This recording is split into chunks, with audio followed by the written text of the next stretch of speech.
Hello,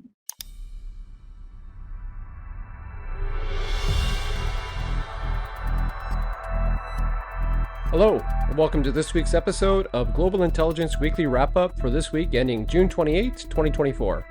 I'm Neil Bisson, a retired intelligence officer with the Canadian Security Intelligence Service and the director of Global Intelligence Knowledge Network, and your host for this week's Global Intelligence Wrap-Up. Each week, I dive into the latest headlines, providing insights into national security, foreign interference, espionage, and terrorism, as well as all things spy-related. Before we get into today's episode, I want to highlight the importance of your support in keeping this podcast going. If you enjoy the content, please visit www.globalintelligenceknowledgenetwork.com, where you'll find a wealth of information including articles, blogs, media appearances, and dossiers on various intelligence agencies.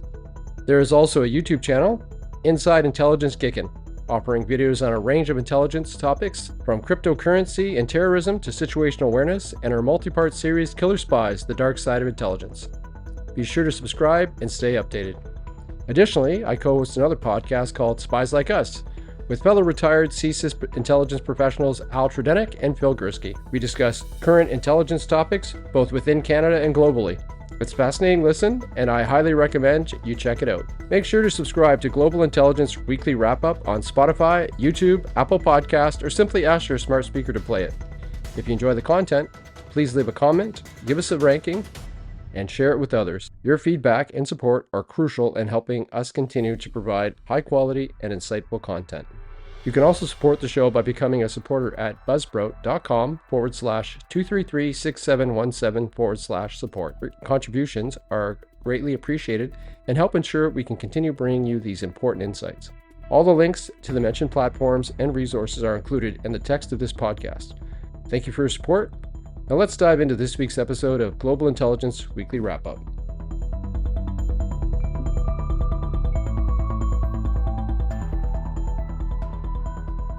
In this first story, we start by diving into a highly pertinent topic, the caution urged by RCMP Commissioner Mike Duheme on naming alleged foreign state colluders within the Canadian Parliament.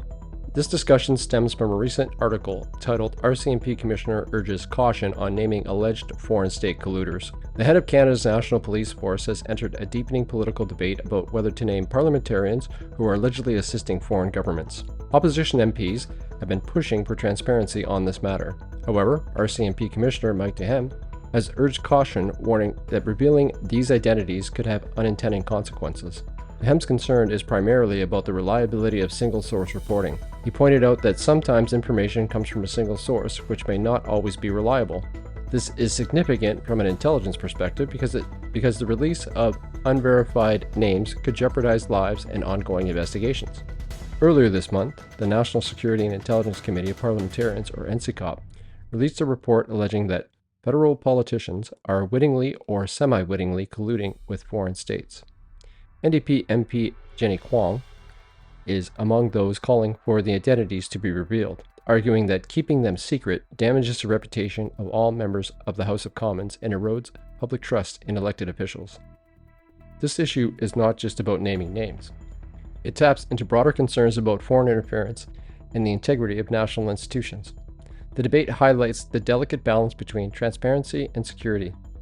Comparing this to similar events, such as past allegations of foreign interference in elections, we see a consistent theme: the challenge of addressing potential threats without compromising intelligence methods or international partnerships. In the article, Duheme emphasized the risk of compromising investigations and the importance of protecting the tradecraft involved in intelligence work. He also mentioned the impact of international partners supplying some of that information. From my professional experience, I can attest to the critical need for careful handling of sensitive information to maintain both national and international security. Furthermore, the Liberal government cites the Official Secret Act as a reason for not naming individuals, arguing that doing so would break the law. This perspective underscores the legal and ethical complexities in dealing with such sensitive information. However, it also provides an escape clause for any MP, national security, or intelligence officer who reads the unredacted documents. To summarize, while the call for transparency is understandable, the potential risk of naming parliamentarians based on single-source reporting cannot be ignored. This does not excuse the government from taking needed action to investigate, arrest, and prosecute individuals who are proven to have engaged or are engaging in foreign interference. Let's be honest here. This is straight-up treason, and a message needs to be sent to the MPs engaging in this activity and the foreign state nations benefiting from their treasonous actions. It is essential to balance the public's right to know with the imperative to protect national security and the integrity of ongoing investigations. Looking ahead, with BC-70 now being passed, we will have more tools to counter foreign interference by creating a foreign agent registry and expanding intelligence gathering powers, making a significant step forward.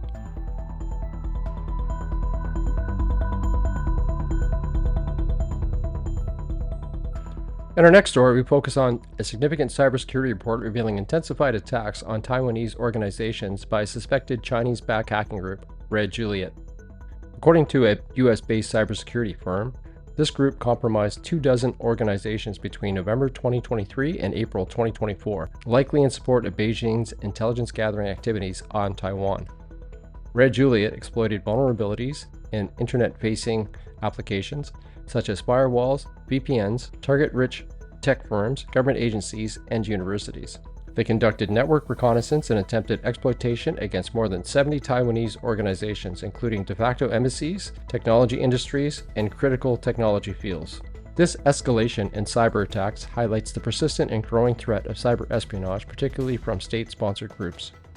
China claims Taiwan as part of its territory and has a vested interest in its diplomatic relations with and technological advancements. This situation is reminiscent of previous instances where cyber espionage has been employed to gain strategic advantages. Recorded Future, the cybersecurity firm, expects China state-sponsored hackers to continue targeting Taiwan for intelligence gathering. They anticipate a continued focus on conducting reconnaissance and exploiting public-facing devices, a tactic that has proved successful against a wide range of global targets.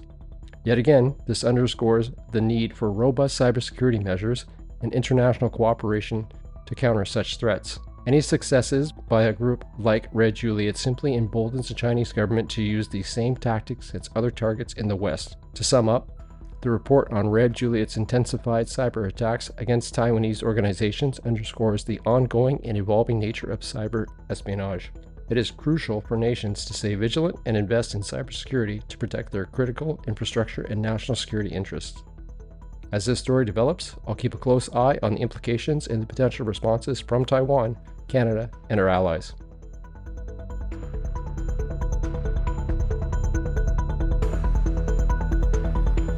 Our next story brings us to a complex and politically charged topic.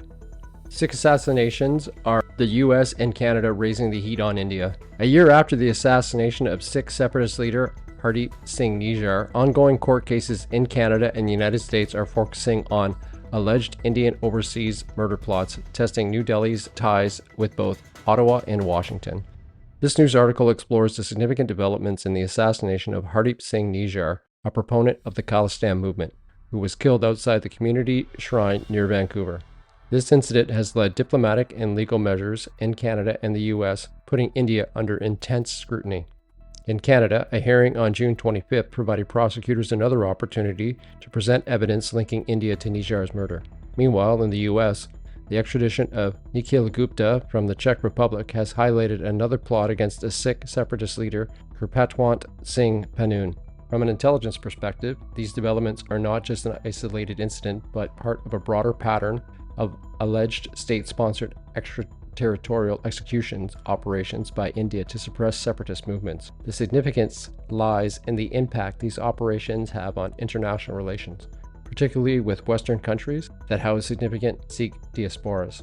Nijjar's assassination and the subsequent court cases must be viewed in the context of the long-standing Khalistan movement, which seeks to establish a separate Sikh state in India's Punjab region. This movement, though dismissed by India, has seen a resurgence among the diaspora. Relations between India and Canada have been strained since Canada Prime Minister Justin Trudeau suggested Indian government involvement in Nijjar's murder. This accusation led to diplomatic standoff, including withdrawal of Indian diplomats and the suspension of visas for Canadians. Similarly, in the US, the case against Nikhil Gupta underscores the global dimensions of these operations. Gupta was accused of conspiring to assassinate Panun, another Sikh separatist leader, under the direction of a research and analysis wing, or RAW, intelligence officer identified as Vikram Yadav. Experts have noted that such extraterritorial operations are indicative of a broader strategy by states to counter perceived threats beyond their borders. These actions are part of a sophisticated strategy to manage internal dissent and external influence. The implications for national security are profound, as they challenge both Canadian and American sovereignty and our ability to protect residents and citizens from deadly foreign state actions. To summarize, the cases involving the assassinations of Sikh separatist leaders like Niger and the plots against Panoon reveal a complex web of international intrigue and state-sponsored assassination. These actions have significant implications for diplomatic relations and international law enforcement collaboration. Looking ahead, we can expect these cases to continue to shape the geopolitical landscape, especially in terms of how countries address the presence of activities of foreign state actors within their borders.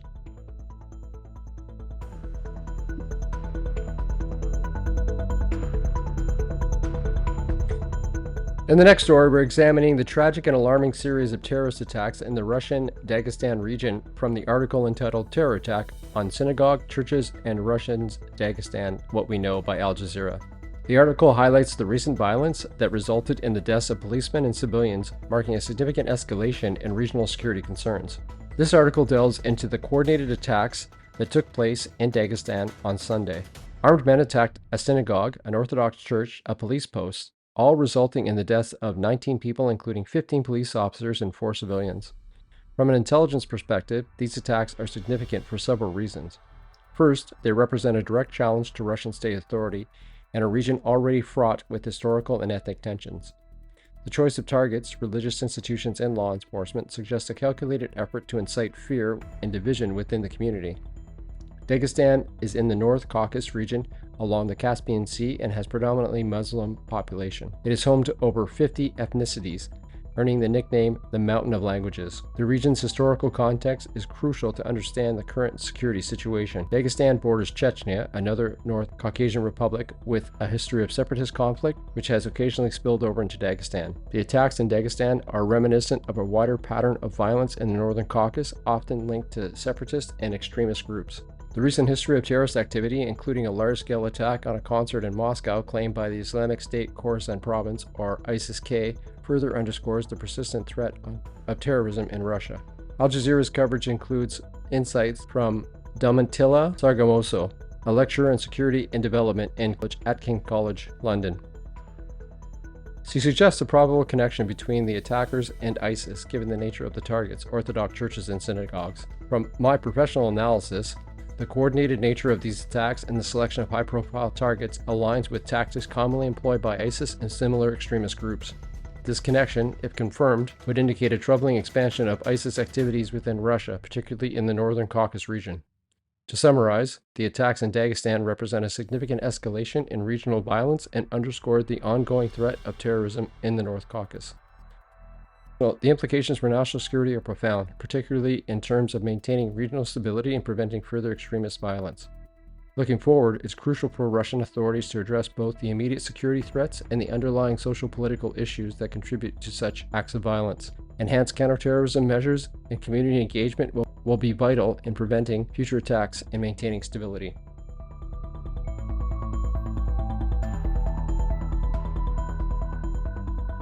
In this next story, we shift gears to what India believes is a threat that hasn't stopped and is growing in Canada. In the next story, we examine a poignant and politically charged issue highlighted in the article, No Government Should Overlook the Threat of Terrorism Emanating from Its Territories for Political Gain, the Indian envoy says to Canada. This article discusses India's call to action against terrorism on the 39th anniversary of the 1985 Air India bombing, an event that claimed 329 lives, most of whom were Canadians of Indian descent. I'll analyze the Indian envoy's strong statement emphasizing that no government should ignore terrorism emanating from its territories for political gains. This statement comes amid rising tensions between Canada and India over issues related to terrorism and the glorification of militancy. The Kanishka bombing of 1985, where Air India Flight 182 was destroyed by a bomb mid-flight, serves as a grim reminder of the catastrophic impact of terrorism. The bombing, attributed to Sikh militants, resulted in the loss of 329 lives, making it as the worst aviation disaster in Canadian history. The Indian High Commission in Canada commemorated the 39th anniversary of this tragic event, underscoring the need for global cooperation against terrorism.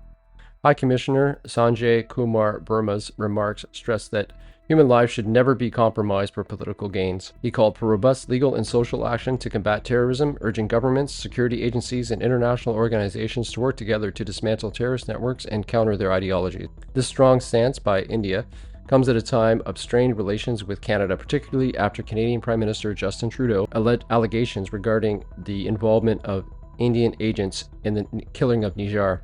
India has rejected these claims as baseless and motivated, highlighting ongoing diplomatic tensions. From an intelligence perspective, the statement by the Indian envoy reflects a broader concern about the politicization of terrorism. Allowing terrorism to fester for political gains undermines international security efforts and sets a dangerous precedent. The emphasis on collective action to counter terrorism aligns with global counterterrorism strategies, which advocate for international cooperation and stringent measures to disrupt terrorist activities. However, the actions of Sikh terrorists almost 40 years ago does not justify the extrajudicial executions operations against Canadian citizens like Niger. India's objections to Canada Parliament's recent observance of a moment of silence for Niger, as well as the protest actions outside of the Indian consulate in Vancouver, further exemplifies the friction between the two countries over the handling of terrorism-related issues. The condemnation of the Kanishka bombings serves as a reminder of the devastating consequences of terrorism and the ongoing need for international vigilance and cooperation.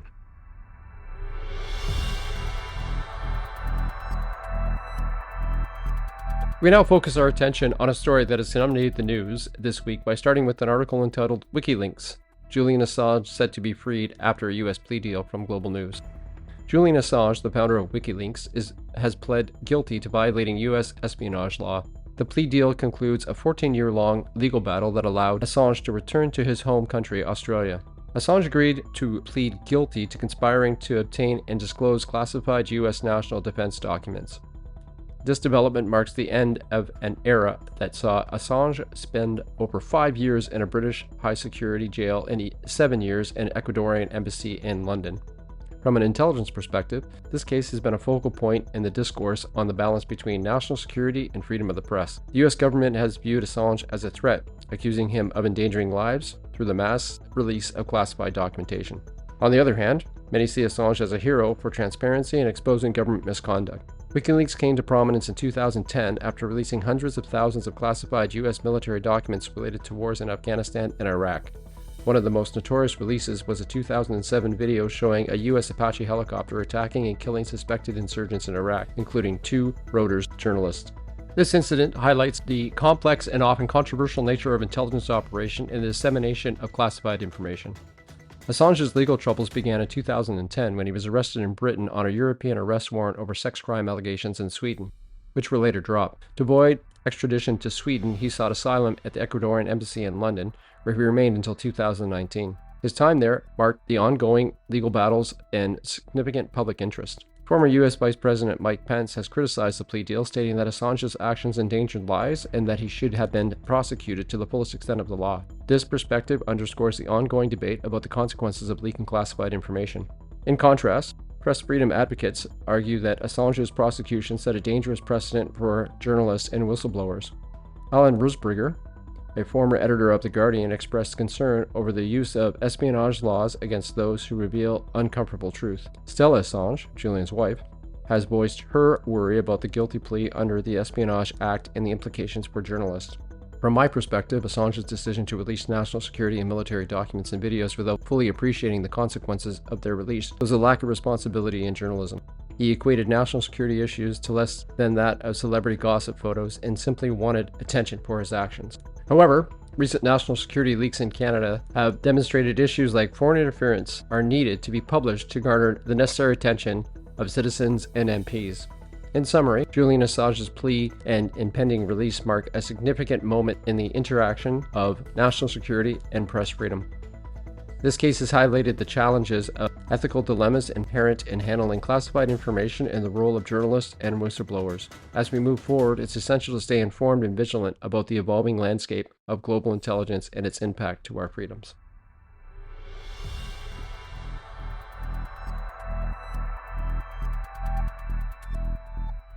In the next section, we're examining critical development in Indo-Pacific region that has significant implications for global security. Our main topic is an article entitled, "Should Russia's Outreach in Indo-Pacific Be a Wake-Up Call for Canada?" from Global News. Russia's recent efforts to strengthen ties with allies in the Indo-Pacific, particularly North Korea and Vietnam, should indeed serve as a wake-up call for Canada and the Western nations. Russian President Vladimir Putin's recent tour of North Korea and Vietnam, which included signing multiple agreements and a mutual defense pact with North Korea, highlights a strategic shift that could alter the balance of power in the region. From an intelligence perspective, these developments underscore Russia's intent to assert its influence beyond Europe and into the Indo-Pacific. This move is particularly significant as it challenges the notion that China is the sole great power threat in the region. The United States has already expressed concern over the outreach, emphasizing the need to strengthen alliances with other countries like Japan, South Korea, and Vietnam. Russia's involvement in the Indo-Pacific is not a recent development. Since at least 2014, Putin has sought to expand Russia's economic and military footprint in Asia and counter the Western sanctions and geopolitical pressures. Russia's military's presence in the region, collaboration with China, and the engagement in the Arctic are all part of a broader strategy to extend its influence. This outreach has significant implications for Canada, which has been focusing on the Indo-Pacific strategy to counter China's growing influence. The recent agreements between Russia and North Korea, as well as Russia's deepening ties with Vietnam, present new challenges that Canada must address in strategic planning. Vulcan Devlin, a senior fellow at the Macdonald-Laurier Institute, warns that Canada must recognize the threat posed by Russia in the Indo-Pacific. He suggests learning from Japanese and South Korean allies about the connectivity and the threat that Russia poses.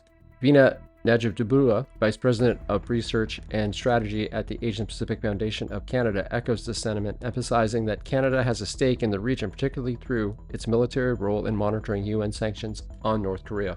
Jeff Ruiz, a senior Washington Fellow at the Institute for Peace and Diplomacy, points out that Russia's outreach in Asia has been ongoing for the past 15 years. This long-term strategy should not come as a surprise, but rather as a call to revisit and possibly revise existing assumptions and strategies.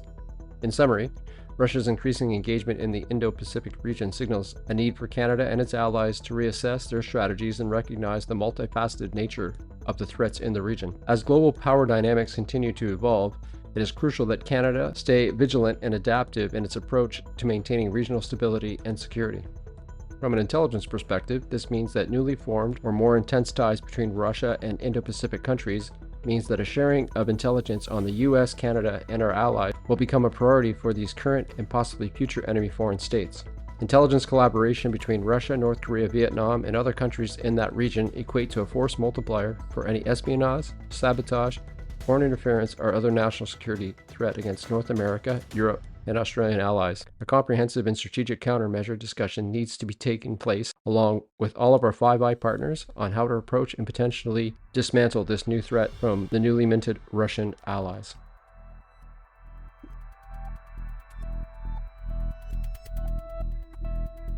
Well, that's it for this week's episode of Global Intelligence Weekly Wrap-Up. Before I go, I'd like to wish all of our Canadian listeners a happy Canada Day weekend, and all those listeners in the United States, happy 4th of July.